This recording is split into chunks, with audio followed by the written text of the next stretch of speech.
नमस्कार साथियों। आशा करते हैं कि आप अच्छे होंगे, मस्त होंगे, स्वस्थ होंगे, खुश होंगे। तो लास्ट हमारा जो टॉपिक चल रहा था वो टॉपिक था एंडो मेम्ब्रेन सिस्टम।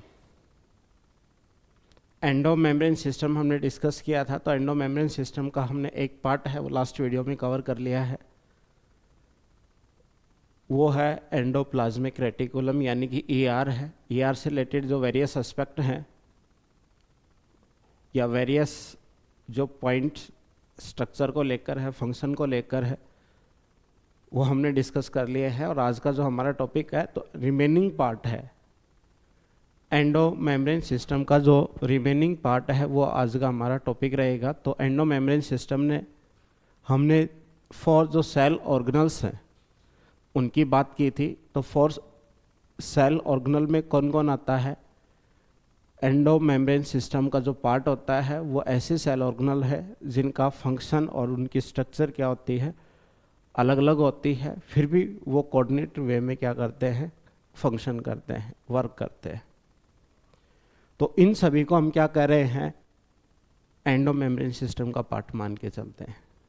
तो उनमें हमने बताया था कि एंडो मेम्ब्रेन सिस्टम में जो पार्ट आता है वो ईआर आता है, एंडोप्लाज्मिक रेटिकुलम है। उसके बाद कौन आता है? गोल्जी बॉडी आता है। गोल्जी बॉडी के बाद लाइसोसोम और वैक्यूल का डिस्कशन किया था हमने। जो एंडो मेम्ब्रेन सिस्टम का जो पार्ट नहीं है वो माइटोकॉन्ड्रिया, क्लोरोप्लास्ट और पेरोक्सिसोम जो सेलुलर मेम्ब्रेन जो रखते हैं या मेम्ब्रेन बाउंडेड जो सेल ऑर्गेनल्स हैं जो कोऑर्डिनेट वे में वर्क नहीं करते हैं, तो उनको हम क्या कहेंगे? Not part of endo membrane system. तो ईआर हमने क्या कर लिया है, डिस्कस कर लिया है। तो ईआर के बाद जो नेक्स्ट सेल ऑर्गेनल्स आता है वो नेक्स्ट सेल ऑर्गेनल कौन सा आता है? गोल्जी बॉडी आता है। तो सेकंड नंबर पे एंडो मेम्ब्रेन सिस्टम का जो पार्ट है वो कौन सा है? Golgi body.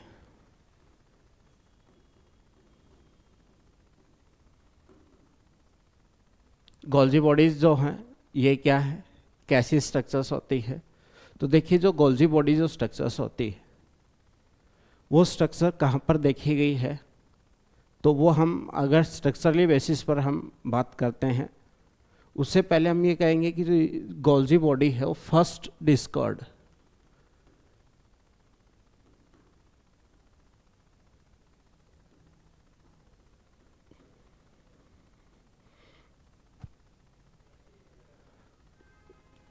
फर्स्ट, या हम इसकी बात करते हैं तो गोल्जी बॉडी है वो कौन, किसने डिस्कवर किया था? तो first discovered by chameleon Golgi. तो क्या किया गया है, इस साइंटिस्ट के बेसिस, नाम के बेसिस के ऊपर ही हमने क्या कर दिया है, इस बॉडी को नाम दिया गया है, जिसके बेसिस पर हम ये मान के चलते हैं कि जो ये जो साइंटिस्ट है, इस साइंटिस्ट के बेसिस पर जो उन्होंने गोल्जी बॉडीज़ को या गोल्जी कॉम्प्लेक्स को उन्होंने डिस्कवर किया था, तो इन्हीं के बेसिस पर ये नाम रख लिया गया है। अब ये जो गोल्जी बॉडी है, ये गोल्जी बॉडी का फंक्शन क्या होता है? गोल्जी बॉडी जो होती हैं वो सेल के अंदर कहाँ पर प्रेजेंट होती हैं? तो देखिए कि ये हमारा मान के चलते कि हमारे पास क्या है, ये न्यूक्लियस।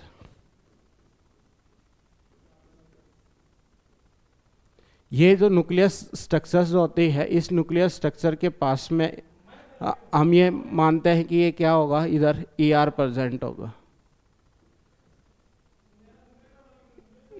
इधर कौन प्रेजेंट होगा? ईआर प्रेजेंट होगा।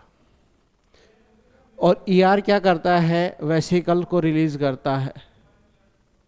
और ये वेसिकल कौन एक्सेप्ट करता है? इस वेसिकल को ईआर है रिलीज करने के बाद जो गोल्जी बॉडी कॉम्प्लेक्स प्रेजेंट होता है वो क्या करता है? इसको एक्सेप्ट करता है। और गोल्जी बॉडी को एक्सेप्ट करने के बाद ये इसमें क्या करता है? वेरियस टाइप के क्या होगा, मॉडिफिकेशन है, चेंजेस करने का काम करता है। तो ऐसे क्या होती है, ये गोल्जी बॉडी की स्ट्रक्चर प्रेजेंट होती है। और ये जो वेसिकल है वो एब्जॉर्ब करने के बाद वेसिकल को यहाँ से क्या कर दिया जाता है, मॉडिफाई करने के बाद रिलीज कर दिया जाता है।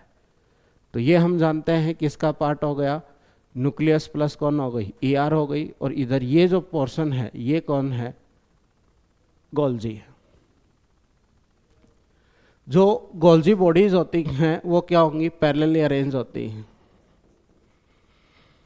पैरेलली क्या होती है, अरेंज्ड होती। कौन है ये, तो ये क्या है, सिस्टर्नी है।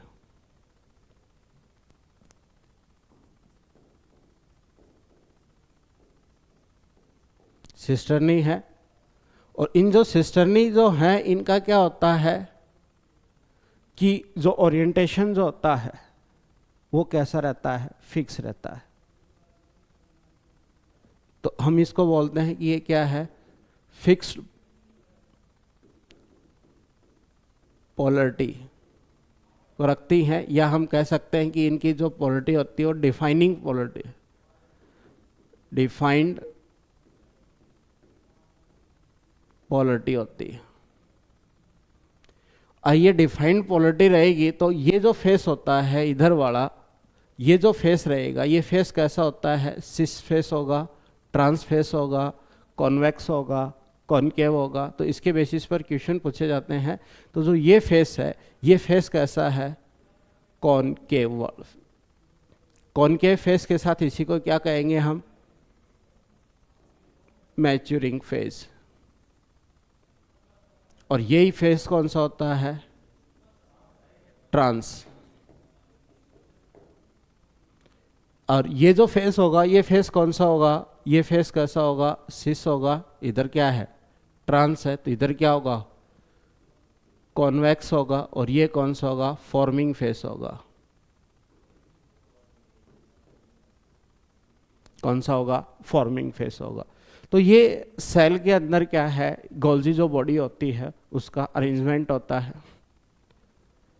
और एंडोमेम्ब्रेन सिस्टम का जब हम बात करते हैं तो ईआर है वो प्रोडक्ट को सिंथेसाइज करता है, वो किसको देता है, गोल्जी बॉडी को देगा।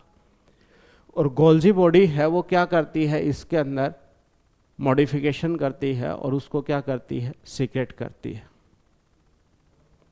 यानी कि जो गोल्जी बॉडी जो होगी, वो गोल्जी बॉडी क्या वर्क करेगी आप, तो गोल्जी बॉडी का वर्क ये है कि सबसे पहले तो क्या है, ये कैमिलियन जो साइंटिस्ट है उसके नेम के ऊपर क्या है, इसका नोमेनक्लेचर कर रखा है।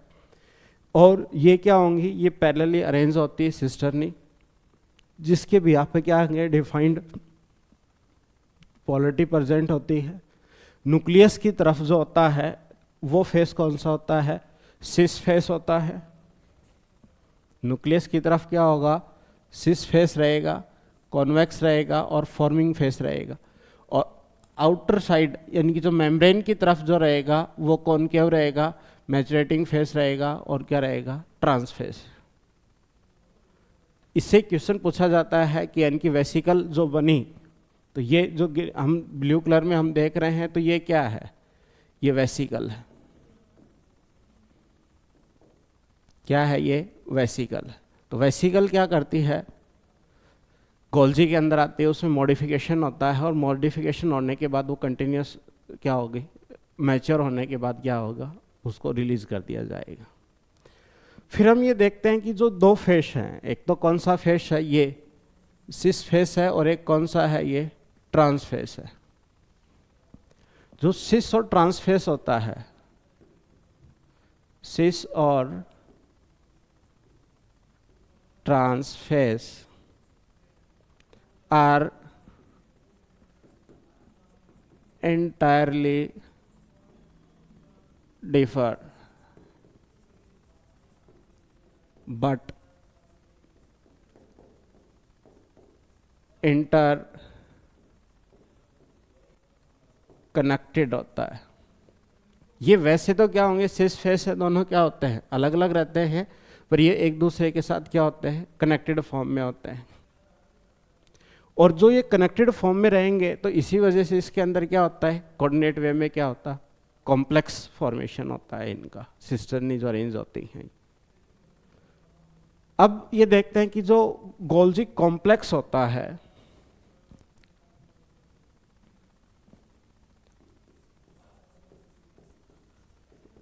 गोल्जी कॉम्प्लेक्स जो होगा, उस कॉम्प्लेक्स के अंदर कौन कौन प्रेजेंट होगा? सिस्टर्नी, वेसिकल, प्लस कौन होगा? ट्यूबुलर। ये मिलकर क्या बनाते हैं? इस गोल्जी कॉम्प्लेक्स का फॉर्मेशन करते हैं। अगर हम गोल्जी बॉडी की बात करते हैं तो गोल्जी बॉडी अगर ये एनिमल के अंदर प्रेजेंट होती है तो कॉम्प्लेक्स फॉर्म में होती है। तो अगर हम मान के चलते हैं कि एनिमल है, तो एनिमल के अंदर किसकी फॉर्म में होती है? ये गोल्जी बॉडी और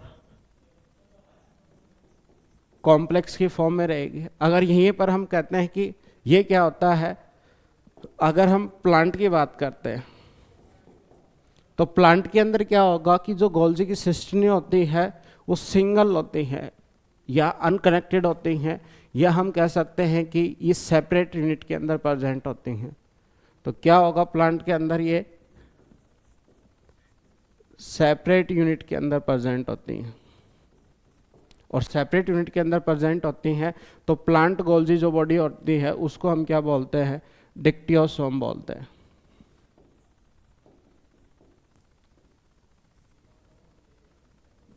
इसको हम क्या कहते हैं? डिक्टियोसोम बोलते हैं।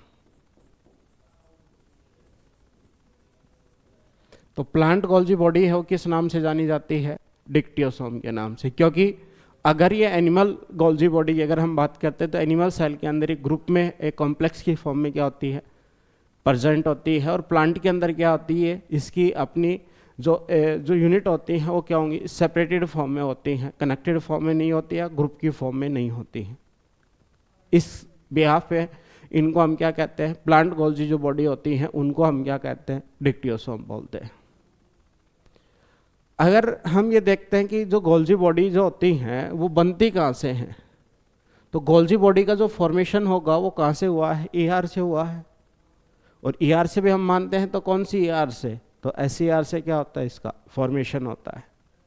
और ये सीक्रेट होने के बाद कौन बनाएगा? या हम कह सकते हैं कि यहाँ से जो वेसिकल्स है उस वेसिकल को मैच्योरेटिंग फेज तक कौन लेके जाएगा? गोल्जी बॉडी लेके जाती है। तो चलिए नेक्स्ट देखते हैं। तो इसमें क्या होगा कि जो ईआर है और बेसिकली क्या होगा? एसईआर है, वो क्या करता है? इसको फॉर्म करता है, किसको? गोल्जी बॉडी को। गोल्जी बॉडीज को क्या करता है? फॉर्म करता है। और ये गोल्जी बॉडी आगे फिर किसको सीक्रेट करती है? वेसिकल। वेसिकल के फॉर्म में जो बनेगा वो कौन सा होता है? लाइसोसोम होता है। तो जो गोल्जी बॉडी बनती है, ये जो गोल्जी बॉडी होती है ये क्या होगा? अगर हम देखते हैं तो न्यूक्लियस के पास क्या होती है? डेंसली क्या होती है? स्ट्रैंड होती है। यानी कि जब हम कलर करते हैं इसका डाई डाल के, तो ये न्यूक्लियस के पास क्या होती है? हमें डेंसली स्ट्रैंड फॉर्म में हमें क्या होती है? मिलती है। और ये रहता है कि यहाँ पर क्या होगा कि जो गोल्जी बॉडी प्रेजेंट होती है उसके सराउंडिंग में जो साइटोप्लाज्म होता है उसके अंदर सेल ऑर्गेनल नहीं मिलते हैं, एब्सेंट होते हैं। तो इसमें हम लिखते हैं कि it is surrounding cytoplasm are organelles free. तो इसके सराउंडिंग में जो साइटोप्लाज्म होता है या सराउंडिंग जो एरिया होता है, उस सराउंडिंग एरिया के अंदर क्या होता है कि गोल्जी बॉडी है उसके आसपास अदर जो सेल ऑर्गेनल हैं वो प्रेजेंट नहीं होते हैं। और अदर सेल ऑर्गेनल प्रेजेंट नहीं होते हैं तो इनको हम क्या कहते हैं? तो वो कॉल्ड जोन ऑफ एक्सक्लूजन। क्या कहा जाएगा? जोन ऑफ एक्सक्लूजन कहा जाएगा। यानी कि जो गोल्जी बॉडी है, उस गोल्जी बॉडी को अगर हम देखते हैं तो पहला तो यह है कि वो डेंसली स्ट्रेंड मिलता है न्यूक्लियस के पास में।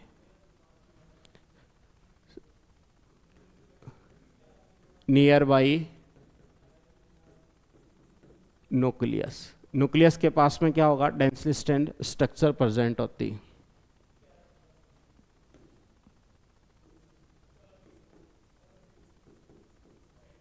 Structure densely strand near by nucleus, तो वो क्या होगी, गोल्जी बॉडी होगी।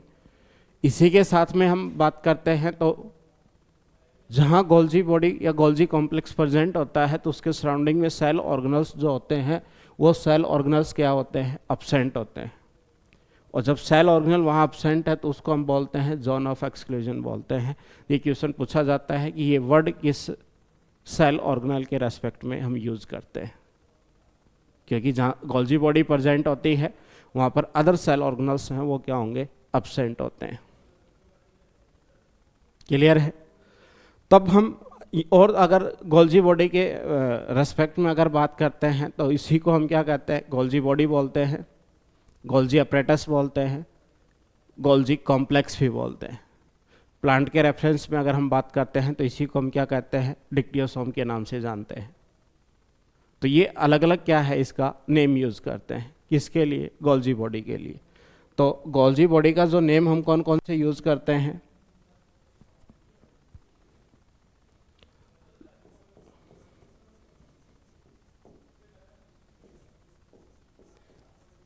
गोल्जी कॉम्प्लेक्स, दूसरा हम कौन सा करते हैं, गोल्जी बॉडीज, इसी को हम क्या कहते हैं, गोल्जी अपरेटस बोलते हैं।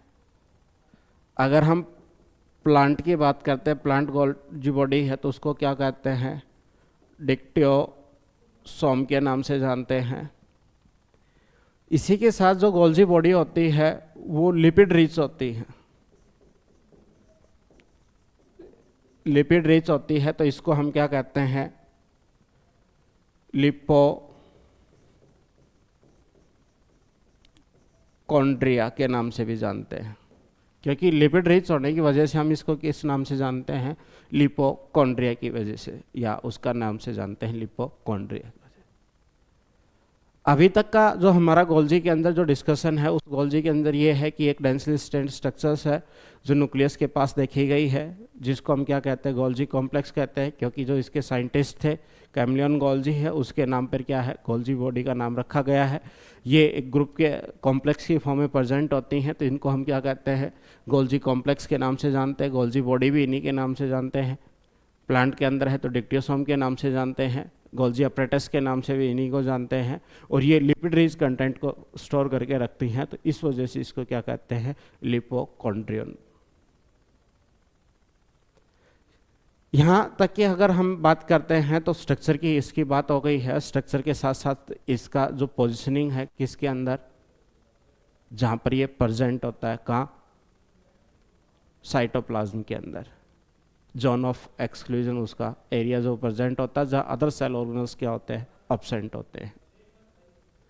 इसी में अगर हम बात करते हैं तो ये किसके साथ नियरली एसोसिएटेड होता है, ये आर या हम कह सकते हैं कि SER, या हम रेस्पेक्टिवली बात करते हैं एंडोप्लाज्मिक रेटिकुलम है, उसके साथ क्या होता है, ये क्लोजली एसोसिएटेड होता है। क्योंकि इसका फॉर्मेशन और इसका जो फंक्शन है वो ER से क्या होता है, एसोसिएटेड होता है। और एसोसिएटेड होता है तब जाके क्या होता है, ये एंडोमेम्ब्रेन सिस्टम में क्या करते हैं, कोऑर्डिनेट वे में क्या करते हैं, वर्क करते हैं। चलिए आगे हम देखते हैं कि गोल्जी है, इस गोल्जी का फंक्शन क्या होगा।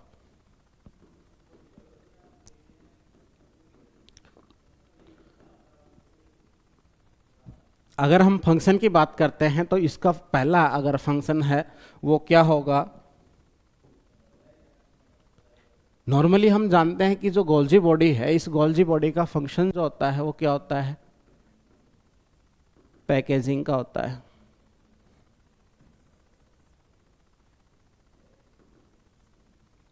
पैकेजिंग क्या करता है, ये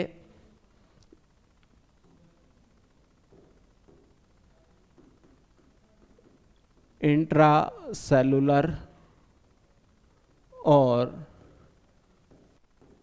एक्स्ट्रा, या हम कह सकते हैं कि इसका secret outside,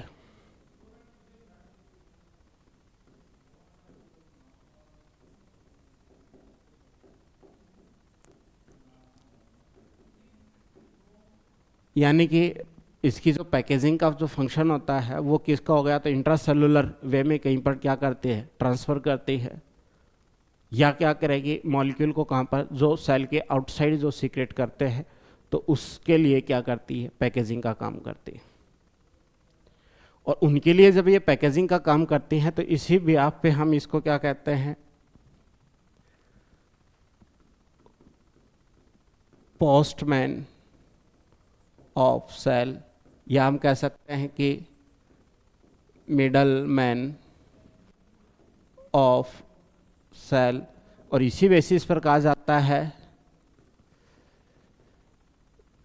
secretary cell organelles. तो इन नाम से हम क्या कहते हैं, इसी बेसिस के जानते हैं कि इनका है कि जो भी प्रोटीन सिंथेसिस होता है, जो भी सब्सटेंस ईआर के ऊपर क्या होता है, सिंथेसाइज होता है, तो उनसे सीक्रेट जो होगा, तो सीक्रेट होता है तो ये क्या करते हैं, उस वेसिकल की को एक्सेप्ट करती है, उसको मॉडिफाई करती है और उसको क्या करती है, डिलीवर करती है। इनकी पैकेजिंग का करने का जो काम है वो किसका है, गोल्जी बॉडी का है। गोल्जी बॉडी क्या करती है, इसकी पैकेजिंग करती है और पैकेजिंग करने के बाद इसको क्या करती है, सीक्रेट करती है। जब ये पैकेजिंग करती है तो उसमें क्या करती है, कुछ मॉडिफिकेशन करती है। तो दूसरा जो इसका फंक्शन होता है पैकेजिंग के साथ साथ, तो क्या होगा, मॉडिफिकेशन का फंक्शन होता है। तो ये क्या करती है कि जो सीक्रेटरी सब्सटेंस उनको क्या करती है, मॉडिफाई करती है। या हम कह सकते हैं कि जो बायोकेमिकल है, बायोकेमिकल है, उनको क्या करती है, बायोकेमिकल मॉडिफिकेशन करती है।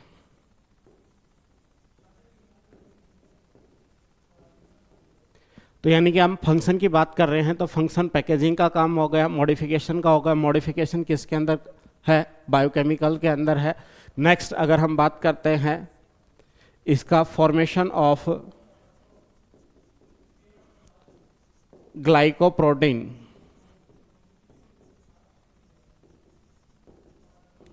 एंड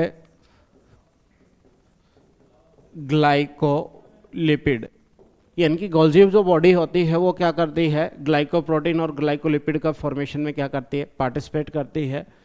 नेक्स्ट अगर हम बात करते हैं तो गोल्जी बॉडी क्या करती है, लाइसोसोम फॉर्मेशन करती है और प्लांट के अंदर न्यू सेल वॉल का फॉर्मेशन करती है। न्यू सेल वॉल फॉर्मेशन का काम होता है किसके द्वारा, गोल्जी बॉडी के द्वारा। इसी के साथ ये क्या करती है, रूट हेयर बनाने का काम करती है। क्या करती है, ये रूट हेयर बनाने का काम करती है।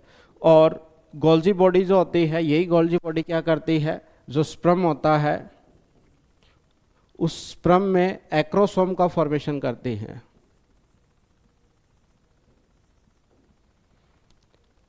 इस स्पर्म का जो टिप का पार्ट होता है, पेंट्रेट करने के लिए उसमें क्या होता है, गोल्जी बॉडी का सीक्रेशन प्रेजेंट, एक्रोसोम का क्या होता है, फॉर्मेशन जो होगा वो किसके द्वारा होगा, गोल्जी बॉडी के द्वारा होगा।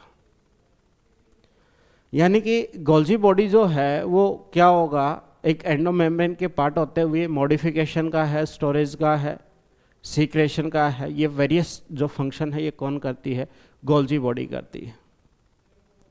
और ये वेरियस फंक्शन जब क्या करती है, गोल्जी बॉडी करती है, तो इसकी शेप साइज है वो क्या होती है, अलग अलग होती है। और शेप साइज अलग होने के पीछे क्या होता है, ये सिस्टर्नी है, वेसिकल है, ट्यूबुलर स्ट्रक्चर्स है, उनका क्या होता है, फॉर्मेशन होता है, जिससे क्या होगा, गोल्जी कॉम्प्लेक्स की फॉर्म में क्या होती है, प्रेजेंट होती है। न्यूक्लियस के पास है डेंसली स्ट्रैंड होती है, इसी के साथ अगर हम बात करते हैं तो क्या होगा, ये इसके दो फेस देखने को मिलते हैं, सिस फेस है, ट्रांस फेस है, मैचुरेटिंग कॉन्वेक्स कॉनकेव फेस प्रेजेंट होते हैं। ये ईआर से जो वेसिकल रिलीज होती है उसको लेकर उसको मॉडिफाई करती है, उसकी पैकेजिंग करने का काम है और उसको क्या करती है, ट्रांसपोर्ट करवाती है। इसी वजह से इस सेल को, ऑर्गेनल्स को मिडलमैन ऑफ सेल बोलते हैं, सेक्रेटरी बोलते हैं, ट्रैफिक पुलिस ऑफ सेल बोलते हैं, या हम कह सकते हैं कि डायरेक्टर है किसके लिए, मैक्रो मॉलिक्यूल का जो ट्रांसपोर्ट होता है उसका क्या है, डायरेक्टर ऑर्गेनल्स है। क्लियर? यहाँ तक आते आते हम देखते हैं कि गोल्जी बॉडी का जितना भी स्ट्रक्चर से रिलेटेड है, फंक्शन से रिलेटेड है, या उसकी पोजिशनिंग को लेकर हमने क्या कर ली है, बात कर ली है। तो एंडोमेम्ब्रेन सिस्टम का जो नेक्स्ट पार्ट आता है वो कौन आता है, लाइसोसोम आता है। तो थर्ड कौन आएगा, लाइसोसोम आएगा। लाइसोसोम की अगर हम बात करते हैं तो लाइसोसोम कैसे बनता है कि ये कौन है, ईआर है, ईआर से किसके कौन बनाएगा, गोल्जी बॉडी बनेगी, गोल्जी बॉडी के बाद कौन बनेगा, लाइसोसोम बनता है। और इस अगर हम लाइसोसोम की बात करते हैं तो इस लाइसोसोम के अंदर क्या होंगे, डाइजेस्टिव एंजाइम प्रेजेंट होते हैं। इस लाइसोसोम के अंदर कौन होगा, डाइजेस्टिव एंजाइम प्रेजेंट होते हैं। और ये जो डाइजेस्टिव एंजाइम है ये क्या करते हैं, सेल को इंट्रासेलुलर या एक्स्ट्रा सेलुलर जो सब्सटेंस होते हैं उनको डाइजेस्ट करने में क्या होते हैं, हेल्पफुल होते हैं। लाइसोसोम जो होता है वो लाइसोसोम क्या होगा, सिंगल मेम्ब्रेन स्ट्रक्चर है, सिंगल मेम्ब्रेन स्ट्रक्चर प्रेजेंट होती है किसके अंदर, सेल के अंदर। तो ये सेल ऑर्गेनल खुद किसका पार्ट हो जाएगा, एंडोमेम्ब्रेन सिस्टम का पार्ट हो जाएगा। इसका जो फंक्शन है वो किस पे डिपेंड करता है, इसके अंदर जो हाइड्रोलाइटिक जो एंजाइम प्रेजेंट होते हैं उन पे, इनके फंक्शन पे क्या होगा, डिपेंड करता है। या हम इसका नॉर्मली फंक्शन की बात करते हैं तो इसका फंक्शन क्या होता है, डाइजेशन का होता है। अगर यहीं पर अगर हम बात करते हैं कि अगर एनिमल सेल नहीं होकर क्या है हमारे पास, प्लांट सेल है, प्लांट सेल में लाइसोसोम का फंक्शन कौन करता है, तो वहां पर जो वैक्यूल होता है, वैक्यूल क्या कि वो किसका फंक्शन करेगा, लाइसोसोम का फंक्शन करता है। ऐसे ही अगर हम प्रोकैरियोटिक सेल या हम किसकी बात करते हैं, बैक्टीरियल सेल की बात करते हैं, तो बैक्टीरियल सेल में पेरिप्लाज्मिक स्पेस होता है।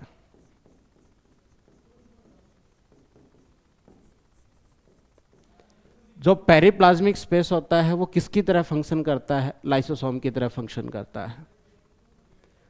एनिमल सेल में हम डायरेक्टली लाइसोसोम, प्लांट सेल में क्या होगा, वैक्यूल, और बैक्टीरियल सेल में कौन होगा, पेरिप्लाज्मिक स्पेस। अब पेरिप्लाज्मिक स्पेस क्या होता है, जो सेल वॉल और सेल मेम्ब्रेन के बीच में जो स्पेस प्रेजेंट होता है, तो स्पेस बिटवीन किसके अंदर, पेरिप्लाज्मिक स्पेस कौन सा होता है, प्रेजेंट बिटवीन, या present between cell wall and cell membrane. Cell wall और सेल मेम्ब्रेन के बीच में जो स्पेस प्रेजेंट होता है उसी को हम क्या कहते हैं, पेरिप्लाज्मिक स्पेस बोलते हैं, जो किसकी तरह बिहेव करता है, लाइसोसोम की तरह बिहेव करेगा। इनको हम एनालॉगस ऑर्गन भी मान सकते हैं, यानी कि जो फंक्शन लाइसोसोम का है वही फंक्शन पेरिप्लाज्मिक स्पेस का है, वही किसका है, वैक्यूल की तरह काम। लाइसोसोम जो है वो बना किससे है, गोल्जी बॉडी से इवॉल्व हुआ, या हम बायोसिंथेसिस की अगर बात करते थे कहाँ से सिंथेसाइज होकर आया है, गोल्जी कॉम्प्लेक्स से सिंथेसिस होकर आया है। अब जो गोल्जी से सिंथेसाइज होकर आया है तो हम क्या कहते हैं कि जो लाइसोसोम होता है, तो लाइसोसोम क्या होगा, पॉलीमॉर्फिक सेल ऑर्गेनल है।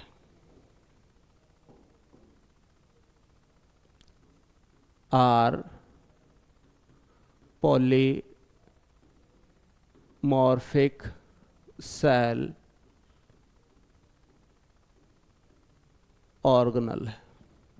अब पॉलीमॉर्फिक सेल ऑर्गेनल हम लाइसोसोम को क्यों कहते हैं, ये अच्छा क्वेश्चन बनता है, और यहाँ से भी क्वेश्चन क्या होता है, बार बार पूछा गया है कि which cell organelle is known as the polymorphic cell organelle. Polymorphy, तो पॉली का मतलब क्या होगा, वेरियस, और मॉर्फी का मतलब होगा कि उसकी मॉर्फोलॉजी है वो अलग अलग होती है। तो लाइसोसोम एक ऐसा सेल ऑर्गेनल है जिसकी क्या होगी, वेरियस स्ट्रक्चर्स देखने को मिलती हैं।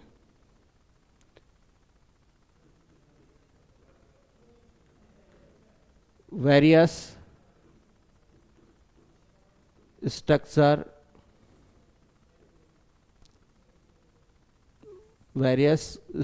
प्रेजेंट इन सेम सेल, यानी कि एक जो सेल होती है उसी सेल के अंदर क्या होंगे, इसकी वेरियस स्ट्रक्चर देखने को मिलेंगी। और वेरियस स्ट्रक्चर किसको लेकर होंगे, शेप बोल देते हैं, या हम उसकी बोल देते हैं मॉर्फोलॉजी,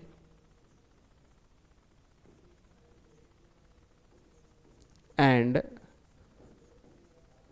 फंक्शन के बेसिस पर क्या होंगे, इसकी वेरियस शेप और स्ट्रक्चर प्रेजेंट होती हैं एक ही सेल के अंदर। इस व्याप पे हम क्या कहते हैं कि जो लाइसोसोम है वो पॉलीमॉर्फिक स्ट्रक्चर प्रेजेंट होती है, अलग अलग फॉर्म में क्या होता है, ये लाइसोसोम प्रेजेंट होता है। अब ये लाइसोसोम जो प्रेजेंट होता है, इसका जो फंक्शन होता है, या हम कह सकते हैं कि इस लाइसोसोम के अंदर क्या होगा, कंटेन 50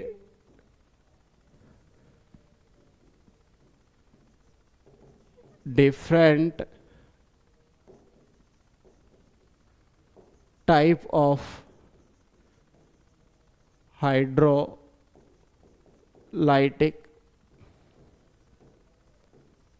एंजाइम क्या होते हैं, प्रेजेंट होते हैं, किसके अंदर, लाइसोसोम के अंदर।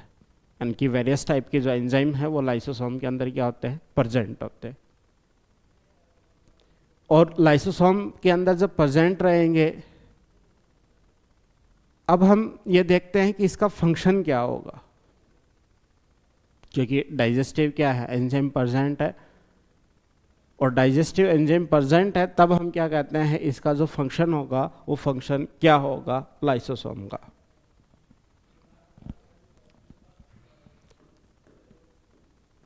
हम फंक्शन की बात करते हैं तो फंक्शन क्या होगा, फर्स्ट किसका होगा, डाइजेशन होगा। डाइजेशन भी कौन सा, इंटर सेलुलर और एक्स्ट्रा सेलुलर, दोनों ही डाइजेशन क्या होंगे, प्रेजेंट होंगे। सेकंड अगर हम मेनली बात करते हैं तो ये क्या करता है, प्रोटेक्ट सेल, या सेलुलर डिफेंस मैकेनिज्म में क्या होता है, वर्क करता है। नेक्स्ट हम इसका पार्ट देखते हैं तो ये क्या करता है, मॉडिफिकेशन ऑफ एंजाइम, मीन्स क्या होगा, जो इनएक्टिव एंजाइम होते हैं, इनएक्टिव, या हम कह सकते हैं कि ये एंजाइम का क्या करता है, अनवांटेड पार्ट है, अनवांटेड पार्ट को क्या करता है, डाइजेस्ट करता है। और अनवांटेड पार्ट डाइजेस्ट होगा तो इनएक्टिव से क्या हो जाएंगे, एक्टिव एंजाइम में क्या हो जाएंगे, कन्वर्ट हो जाएंगे। ये फंक्शन प्रेजेंट होते हैं किसके लिए, एंजाइम के लिए। और हम एंजाइम की अगर बात करते हैं तो यहाँ पर इनको एक अलग टर्म दिया जाता है, और वो टर्म क्या दिया जाता है, क्राइनोफेजी बोलते हैं। इसका मीनिंग क्या होगा कि जो एंजाइम है उस एंजाइम का एक पार्ट है उसको क्या कर दिया जाएगा, डाइजेस्ट कर दिया जाएगा तो एंजाइम इनएक्टिव फॉर्म से क्या आ जाएगा, एक्टिव फॉर्म में आ जाएगा, जिसको हम क्या कहते हैं, क्राइनोफेजी बोलते हैं। वहीं पर क्या होगा, जो डेवलपमेंट होता है कि टेडपोल जो लार्वा होता है,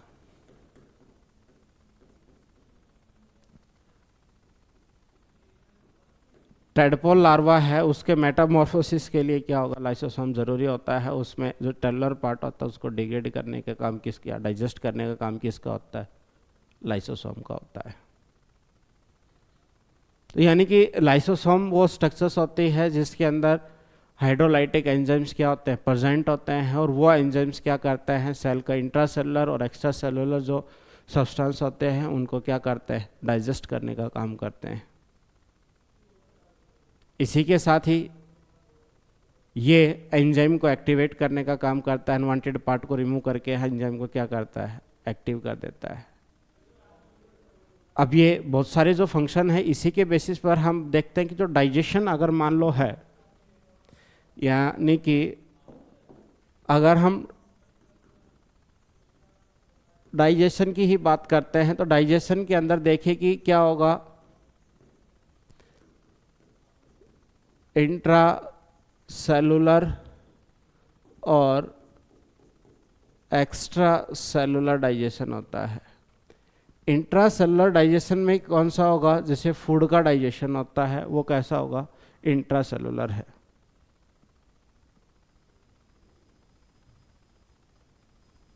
क्लियर। और एक्स्ट्रा सेलुलर डाइजेशन है वो किसके अंदर होगा, फंजाई के अंदर क्या होता है, प्रेजेंट होता है एक्स्ट्रा सेलुलर, क्योंकि ये एंजाइम है उनको सीक्रेट करने का काम किसका होता है, फंजाई का, आउटसाइड द सेल। ये फंक्शन है, तभी हम क्या कहते हैं कि जो एक मोस्ट जो डाइजेस्टिव एंजाइम जहाँ पर प्रेजेंट होते हैं वो किसके अंदर होंगे, लाइसोसोम के अंदर प्रेजेंट होते हैं। और हेटरोट्रॉफिक जो ऑर्गेनिज्म है उसके लिए क्या होगा, एक मेल हम ऑर्गन के तौर पे हम इसको देख सकते हैं कि जो ट्रॉफिक ऑर्गेनिजम्स होते हैं उनके अंदर जो डाइजेशन का मेनली जो फंक्शन करता है वो कौन होगा, लाइसोसोम होता है। किसके अंदर, सेल के अंदर। अगर हम ये देखते हैं कि जो लाइसोसोम है, लाइसोसोम के स्ट्रक्चर के बेसिस का हम एक बात करना चाहते हैं, तो यहाँ पर देखिए कि हमारे पास क्या है, ये एक सेल है, मान लो ऐसे हम बात करते हैं, ये सेल है।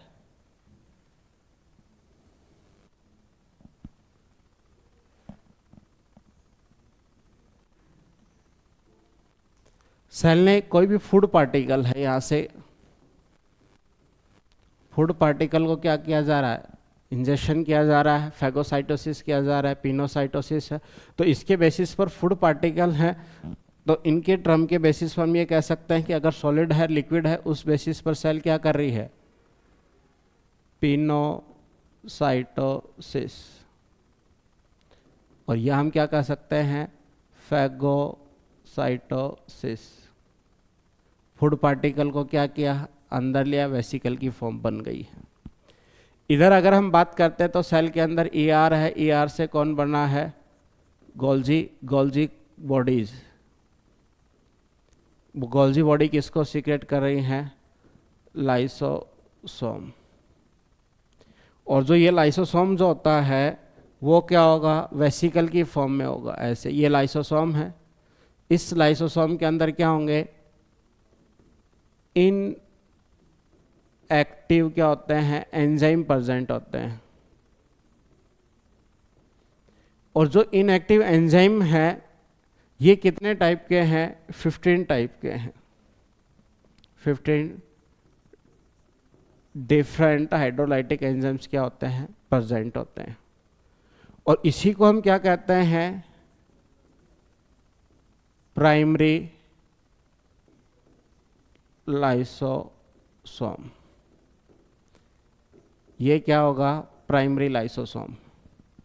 और ये प्राइमरी लाइसोसोम किसके साथ जाकर बाइंड हो जाता है, ये अगर फूड वैक्यूल के साथ जाके क्या हो गया, बाइंड हो गया। तो जो ये लाइसोसोम बना इसको हम क्या कहते हैं, सेकेंडरी लाइसोसोम। और ये सेकेंडरी लाइसोसोम जो होता है, इसको एंजाइम को एक्टिव करने के लिए बाहर से क्या दिया जाएगा, H+ आयन दिया जाएगा, क्योंकि अंदर की जो पीएच होती है वो कितनी होगी 5, और जो बाहर की पीएच होती है वो कितनी होती है 7.2। तो इसको एक्टिव बनाने के लिए क्या होगा, एटीपी खर्च करनी पड़ती है।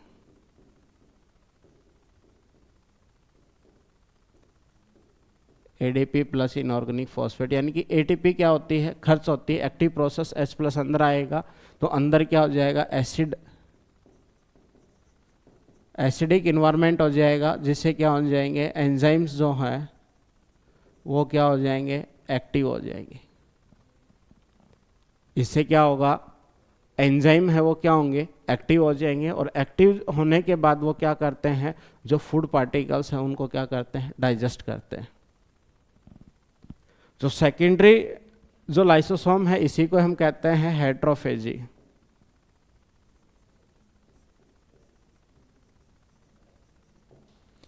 हम इसी को क्या कहते हैं, हेट्रोफेजी बोलते हैं। और ये क्या करता है कि जो फूड होता है उसको डाइजेस्ट करता है, और डाइजेस्ट करने के बाद जो अनडाइजेस्टेड पार्ट होता है,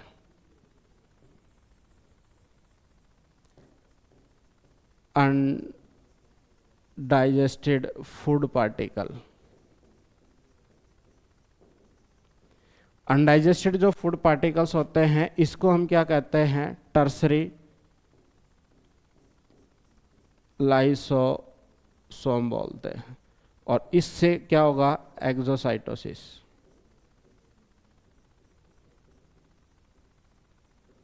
इसी को हम क्या कहते हैं, फिर सेल है वो उस अनडाइजेस्टेड पार्ट को सेल से बाहर की तरफ क्या कर देती है, रिमूव कर देती है। तो इसी को हम क्या कहते हैं, टर्सरी लाइसोसोम, और यही क्या हो, एक्सोसाइटोसिस होगा।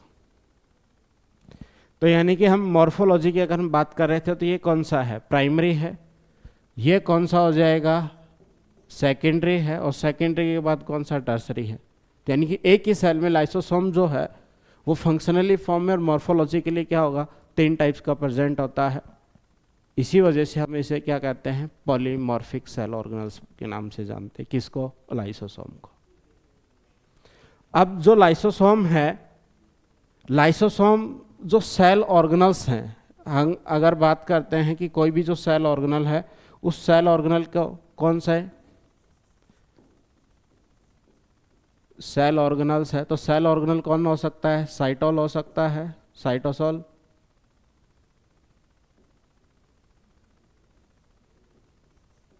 और कौन होगा, ऑर्गेनल्स हो सकते हैं। और साइटोसोल और ऑर्गेनल्स हैं, इनके साथ क्या होगा, ये अगर बाइंड हो जाता है तो साइटोसोल के अगर साथ बाइंड हो रहा है तो इसको हम बोलते हैं माइक्रो,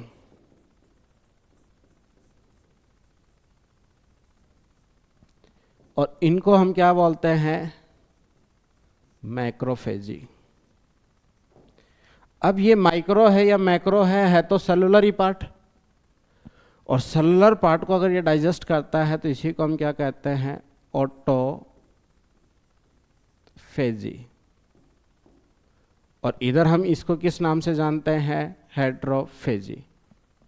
यानी कि जो लाइसोसोम है वो अपना सेलुलर ही पार्ट को क्या करता है, डाइजेस्ट करता है, तो उसको हम ऑटोफेजी के नाम से जानते हैं। और वो बाहरी, यानी कि बाहरी कौन है, या फूड पार्टिकल है, इसको अगर डाइजेस्ट कर रहा है तो इसको हम क्या कहते हैं, हेट्रोफेजी के नाम से जानते हैं। और ये क्या होगा, एटीपी डिपेंडेंट है या डिपेंडेंट प्रोसेस होता है। कौन सा, इसकी एक्टिवेशन, क्योंकि हाइड्रोलाइटिक जो एंजाइम्स होते हैं वो एसिडिक पीएच के ऊपर क्या होते हैं, एक्टिव होते हैं, और एसिडिक पीएच बनाने के लिए एटीपी खर्च करनी पड़ती है, डिपेंडेंट प्रोसेस होता है, तब जाके क्या करता है, लाइसोसोम वर्क करता है। यानी कि अगर हम यहाँ देखते हैं कि जो लाइसोसोम जो है वो लाइसोसोम किसका काम कर रहा है, एक डाइजेस्टिव सेलुलर ऑर्गेनल का काम करता है। तो इसके रिगार्डिंग काफ़ी सारी पॉइंट्स हमने डिस्कस कर लिए हैं। नेक्स्ट अगर हम बात करते हैं तो नेक्स्ट जो आता है एंडोमेम्ब्रेन सिस्टम का पार्ट आता है, वो कौन आता है, वैक्यूल आता है। वैक्यूल की अगर हम बात करते हैं तो ये किस में होगा, प्लांट सेल में क्या होता है, प्रेजेंट होता है। कहाँ तक होता है ऑक्यूपाई,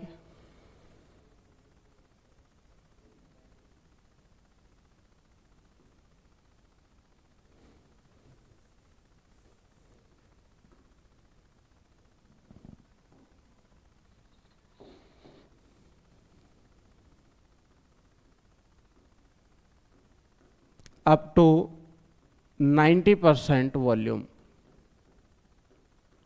कितना वॉल्यूम को ऑक्यूपाई करता है प्लांट सेल के अंदर, 90% पार्ट को क्या कर लेता है, ऑक्यूपाई कर लेता है। देखिए हम इसकी अगर स्ट्रक्चर की बात करते हैं तो ये मान के चलो कि हमारे पास कौन सी स्ट्रक्चर है, ये हमारे पास प्लांट सेल है, कोई भी एक मैच्योर प्लांट सेल है। इस मैच्योर प्लांट सेल की सबसे जो आउटर मोस्ट स्ट्रक्चर्स होती है वो कौन सी स्ट्रक्चर है, सेल वॉल है। सेल वॉल के जो इनर साइड है वो कौन प्रेजेंट होता है, मेम्ब्रेन प्रेजेंट होगी।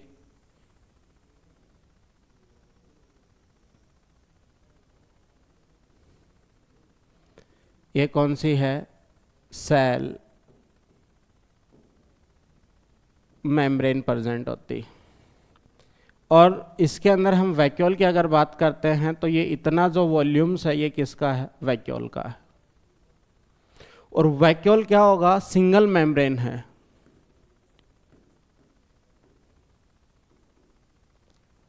और सिंगल मेम्ब्रेन है, उसी मेम्ब्रेन को क्या कहते हैं, टोर्नोप्लास्ट के नाम से जानते हैं। जो साइटोप्लाज्म के अंदर एक एरिया जो है कवर करके रखती है उसी को हम क्या कहते हैं, टोर्नोप्लास्ट के नाम से जानते हैं। अब ये जो टोर्नोप्लास्ट सेल्स होती है तो बाहर जो सेल के अंदर कोई भी सब्सटेंस है जो आउटसाइड से क्या आएगा, सेल के अंदर आएगा, वैक्यूल के अंदर आएगा, तो ये हमारे साइटोप्लाज्म है। साइटोप्लाज्म में से वैक्यूल के अंदर आ रहा है तो बाहर है वो क्या है, लो कंसंट्रेशन में है। अंदर है उसकी कंसंट्रेशन कितनी है, हाई कंसंट्रेशन है। और लो टू हाई कंसंट्रेशन जो मूवमेंट होता है वो प्रोसेस कैसा होता है, एक्टिव होता है।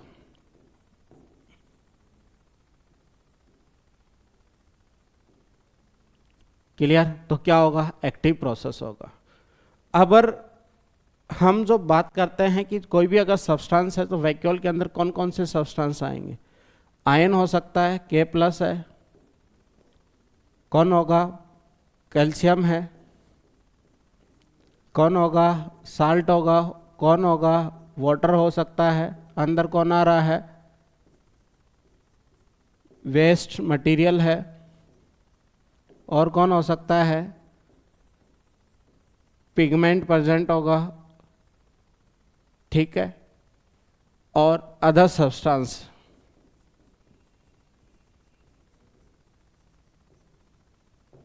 इसके अंदर क्या होते हैं, प्रेजेंट होते हैं। यानी कि सेल है, सेल के लिए क्या करता है, ये एक रेगुलेटरी ऑर्गन की तरह काम करता है। किसके अंदर, प्लांट सेल के अंदर। और ये क्या होगा कि जितने भी सब्सटेंस है जो साइटोप्लाज्म में प्रेजेंट होते हैं उनको क्या करता है, स्टोर करके रखता है। या हम कह सकते हैं कि जो प्लांट सेल है उसको रेगुलेशन के लिए क्या होता है, ज़रूरी होता है। और ये रेगुलेशन में क्या होगा, आउटर साइड क्या है, कंसंट्रेशन लो है और अंदर क्या है, हाई है। तो एक्टिव प्रोसेस के थ्रू क्या होगा, इसको सब्सटेंस को ये फिल करता है। और इनके अंदर ये बहुत सारे सब्सटेंस है, ये सभी जो सब्सटेंस है ये क्या है, इसके अंदर स्टोर होते हैं। जो मेम्ब्रेन है, सिंगल जो मेम्ब्रेन है किसकी, वैक्यूल की जो सिंगल मेम्ब्रेन है, उसी मेम्ब्रेन को हम क्या कहते हैं, टोर्नोप्लास्ट के नाम से जानते हैं। और इनके अंदर जो ट्रांसफ़र किए जाते हैं सब्सटेंस वो क्या होगा, low concentration to high concentration भेजे जाते हैं। तो इसके अंदर जो मूवमेंट होगा मॉलिक्यूल का वो कैसा होगा, एक्टिवली मूवमेंट करता है। यानी कि एटीपी क्या होती है, खर्च होती है। यहीं पर अगर हम देखते हैं कि जो वैक्यूल प्रेजेंट होता है तो वैक्यूल के रिगार्डिंग काफ़ी सारी टर्म्स है वो हम यूज़ करते हैं। जैसे प्लांट सेल है, प्लांट सेल के अंदर तो वैक्यूल हो गया। एनिमल सेल में, कुछ एनिमल सेल के अंदर क्या होगा, ये लेस डेवलप होगा। या हम मेनली हम मान के चलते हैं डिफरेंस में, एनिमल सेल के अंदर क्या होगा, वैक्यूल क्या होता है, अब्सेंट होता है। और वैक्यूल जब अब्सेंट होगा तब हम इनिशियली जब हम प्रोकैरियोटिक अगर सेल की बात की थी तो वहाँ पर हमने ये कहा था कि वहाँ पर वैक्यूल या मेम्ब्रेन बाउंडेड सेल ऑर्गेनेल तो क्या होते हैं, एब्सेंट होते हैं, पर उस जगह पर कौन प्रेजेंट होता है, गैस वैक्यूल प्रेजेंट होता है। तो वैक्यूल के रिगार्डिंग हम बात करते हैं तो एक आता है गैस वैक्यूल। ये किसके अंदर प्रेजेंट होता है, बैक्टीरिया के अंदर प्रेजेंट होता है। नेक्स्ट अगर हम बात करते हैं तो एक आता है फूड वैक्यूल।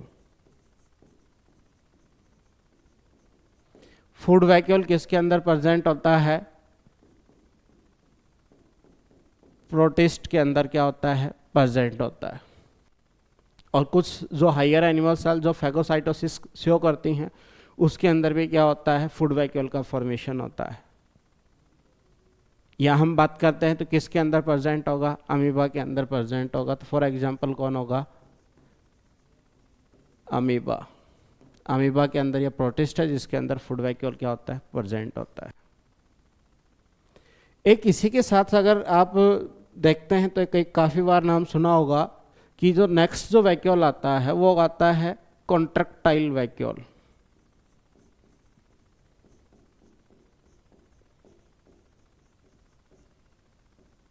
और जो कॉन्ट्रैक्टाइल वैक्यूल होता है उसका फंक्शन होता है ऑस्मो रेगुलेशन का फंक्शन होता है। ऑस्मो रेगुलेशन का है तो किसके होगा, मेनली फ्रेश वाटर हैबिटेट। जो ऑर्गेनिजम्स होते हैं जो फ्रेश वाटर हैबिटेट को शो करते हैं उनको अगर, या हम कह सकते हैं कि कोई भी मैराइन जो ऑर्गेनिज्म है उसको फ्रेश वाटर में रखा जाता है, तो फ्रेश वाटर में जो ऑस्मो रेगुलेशन जो है उसके लिए वैक्यूल का फॉर्मेशन होता है। वो कौन सा होता है, कॉन्ट्रैक्टाइल वैक्यूल होता है, ऑस्मोलरिटी को मेंटेन करने के लिए। ये तो ऑस्मो रेगुलेशन के लिए जो कॉन्ट्रैक्टाइल वैक्यूल बनेगा वो बनेगा किसके अंदर, जो फ्रेश वाटर ऑर्गेनिज्म है उनके अंदर क्या होता है, ये फॉर्म होता है कॉन्ट्रैक्टाइल वैक्यूल। तो यानी कि वैक्यूल जो वर्ड है उस वैक्यूल वर्ड में गैस वैक्यूल है। तो गैस वैक्यूल किसके अंदर है, बैक्टीरिया के अंदर है। तो यानी कौन से बैक्टीरिया के अंदर है, तो ये जो फोटोसिंथेटिक बैक्टीरिया होते हैं, जो फोटोसिंथेटिक बैक्टीरिया होते हैं उनके अंदर क्या होता है, गैस वैक्यूल का फॉर्मेशन होता है। और ये बायोन्सी प्रोवाइड करता है, मैकेनिकल स्ट्रेंथ देने का काम करता है। वहीं अगर हम फूड वैक्यूल की बात करते हैं तो प्रोटिस्ट के अंदर प्रेजेंट होता है। और हायर जो सेल्स होती हैं, फैगोसाइटिक सेल्स जो हायर एनिमल के अंदर, तो उनके अंदर भी क्या होता है, फूड वैक्यूल का फॉर्मेशन होता है। नेक्स्ट है वो कौन सा है, कॉन्ट्रैक्टाइल वैक्यूल। और कॉन्ट्रैक्टाइल वैक्यूल का जो फंक्शन होता है वो किसके अंदर होगा, प्रोटिस्ट के अंदर होगा। दूसरे इसके क्या फंक्शंस होते हैं, ऑस्मो रेगुलेशन का फंक्शन होता है। इनके अलावा जो ट्रू वैक्यूल होता है उसकी जो मेम्ब्रेन कवर्ड एरिया होता है, जो मेम्ब्रेन होती है उसको हम क्या कहते हैं, टोनोप्लास्ट बोलते हैं। और वो किसके अंदर है, प्लांट सेल के अंदर है। और अप टू 90% जो वॉल्यूम्स है उसको क्या करता है, ये कवर करके रखता है।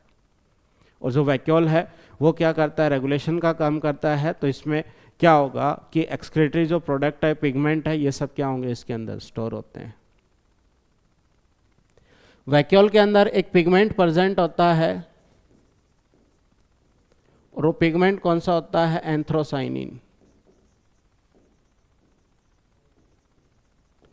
एंथ्रोसाइनिन क्या होता है, एक पिगमेंट प्रेजेंट होता है जो क्या होगा, वैक्यूल के अंदर क्या होता है, प्रेजेंट होता है। तो ये हम एंडोमेम्ब्रेन सिस्टम है, उस एंडोमेम्ब्रेन सिस्टम के बारे में डिस्कस कर रहे थे। तो उसमें हमने ER लास्ट वीडियो में डिस्कस कर लिया है। इस वीडियो में हमने क्या किया है, जो रिमेनिंग 3 पार्ट है किसके, एंडोमेम्ब्रेन सिस्टम के, जिसमें गोल्जी बॉडी है, लाइसोसोम है और कौन है, वैक्यूल है। इन तीनों ही पार्ट को हम क्या कर रहे हैं, डिस्कस कर रहे हैं।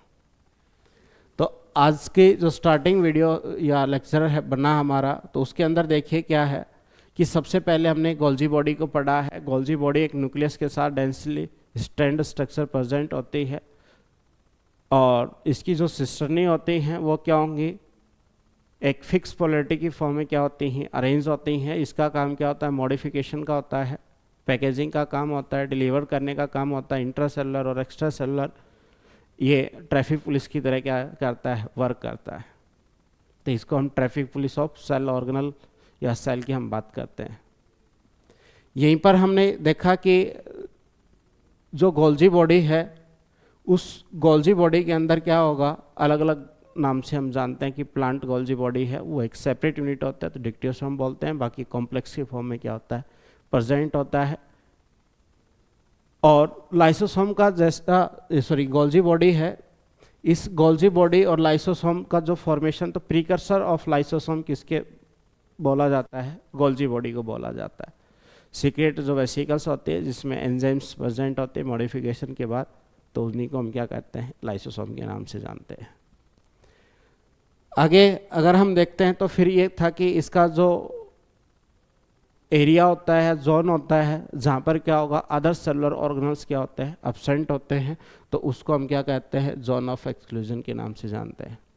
और जो गोल्जी बॉडी होती है वो लिपिड रिच होता है, तो इस वजह से हम क्या कहते हैं, इसको लिपोकॉन्ड्रियन के नाम से भी जानते हैं। जैसे माइटोकॉन्ड्रिया है वैसे लिपोकॉन्ड्रिया के नाम से हम इसको जानते हैं।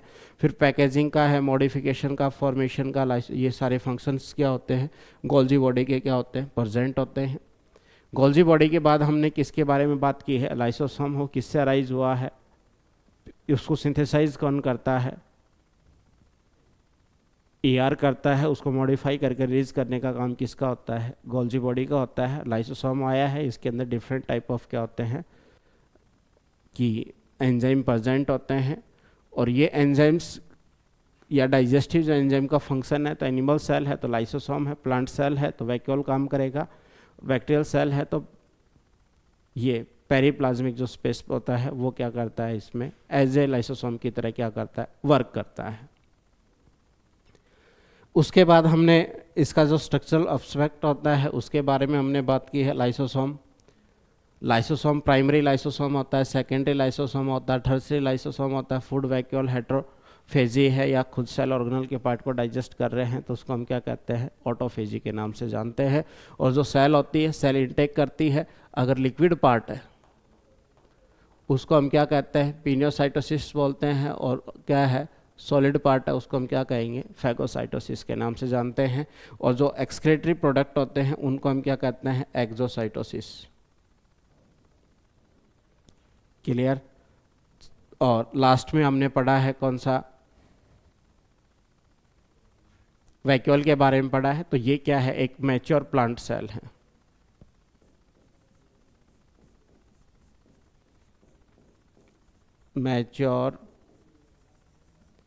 मैच्योर प्लांट सेल की डायग्राम पे हमने क्या है, वैक्यूल का डिस्कस कर लिया है। अप टू 90% जो पार्ट होता है उसको या वॉल्यूम को क्या करता है, ऑक्यूपाई करता है। इसमें वेरियस सब्सटेंस है वो क्या होते हैं, स्टोर होते हैं, और ये एक रेगुलेशन का काम करता है। तो वैक्यूल की फॉर्म में जो गैस वैक्यूल प्रेजेंट होता है, जो वैक्यूल नहीं होता बोला जाता है, तो किसमें जो ग्रीन फोटोसिंथेटिक बैक्टीरिया होते हैं बायोन्सी देने का काम करता है। वहीं पर फूड वैक्यूल है, ये प्रोटिस्ट के अंदर प्रेजेंट होगा। और एक होता है कॉन्ट्रैक्टाइल वैक्यूल, और ये कॉन्ट्रैक्टाइल वैक्यूल ऑस्मो रेगुलेशन का क्या करता है, वर्क करता है। तो इस वीडियो में हमने जो रिमेनिंग पार्ट था एंडो मेम्ब्रेन सिस्टम का वो हमने कवर कर लिया है। और अगली वीडियो में हम देखेंगे दो सेमी ऑटोनोमस जो सेल ऑर्गेनल है, माइटोकॉन्ड्रिया और क्लोरोप्लास्ट। लास्ट तक बने रहने के लिए धन्यवाद।